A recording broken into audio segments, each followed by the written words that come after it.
Derrel Jazz Johnson here, MSG Varsity, Fathers and Sons Magazine, Razz and Jazz at Sports.com. This is Jazz interviewing Mr. Marc Rasbury. How you doing today, Marc? Doing fine, yourself? Good, thanks.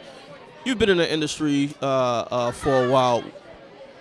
What's the significance of the NBA playing games on Dr. Martin Luther King Jr. Day? Well, I feel it's important that they recognize the contributions of Dr. Martin Luther King. Some people get upset about them, having a game on a holiday, but I mean they have games on other holidays like Christmas and Thanksgiving and things of that nature. So I don't feel it's that much of a knock or disrespecting Dr. King. I think it's bringing attention to what he contribute to the society. I mean, this man basically changed the face of this world, with his life and his work. So I mean, it's another way of bringing homage to him and doing having these games. What are some thoughts that come to mind when I mention his name, Dr. King? Well, I went to the same undergrad that Martin Luther King went to Morehouse College, and just being in that environment, it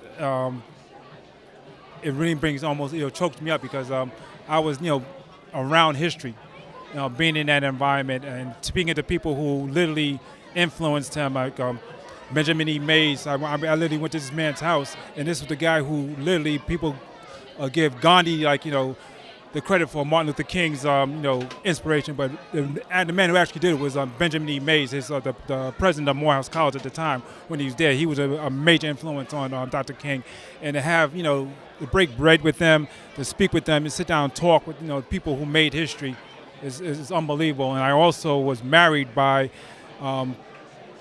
Y.T. Walker Jr., who was Martin Luther King's chief of staff with Slick.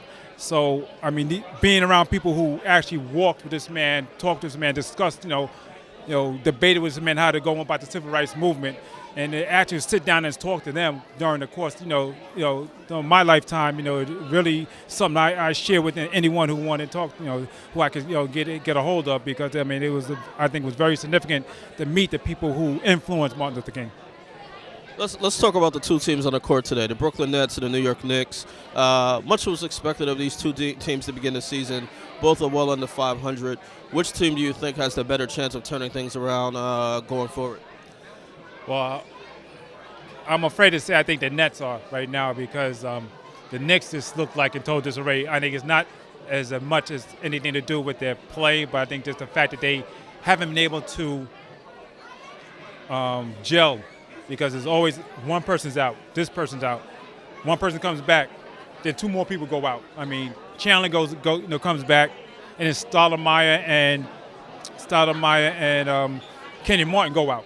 So you can't get a cohesive bond with a team, especially when you bring in 5 or 6 new players in the beginning of the year, and then you never get, you don't know what you get from night to night because the guys are not on the table together, on the court together at the same time. And I think that what they really need is to bring in some energy from off the bench. And I hope that Coach Woodson continues to use Murray, because he's the one person that brings that energy they need, and can point guard who can keep people out of the paint. That way, it will preserve your big men who are not always helping out and fouling people, because the guard can't keep people out the paint. So I mean, it's just it's just like a circumstances, unfortunate events that's keeping the Knicks from gelling. If they can stay healthy, I think they can make a run like they did out in Texas. But the problem is they can't stay healthy. Final question: You're an industry veteran. When you look back on your career, what are some of the most memorable moments from covering New York sports? Actually, to be honest with you, the most memorable moment in my career didn't take place when I was at an event. At the time, I was working for Verizon during after 9/11, and that Yankee run topped anything I ever had to deal with in sports. And I wasn't at the game that was because I was working like 16-hour days for Verizon during the recovery period down at Ground Zero. But when Tino Martinez hit that home run, I was walking towards Ground Zero, and the roar that you heard from the workers who had radios working in manholes and working, everyone had a radio listening to the game, even though they were working.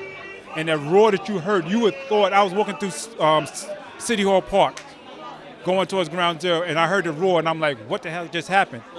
When I got to one of the manholes where Con Ed guys were working, they said Tino Martino's just put the Yankees ahead or tied the game with a home run.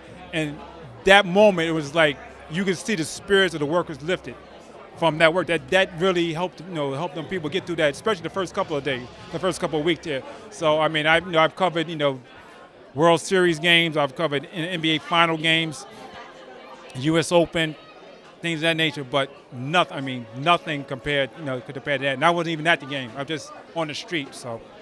All right, thanks a lot for your time, Marc. No problem.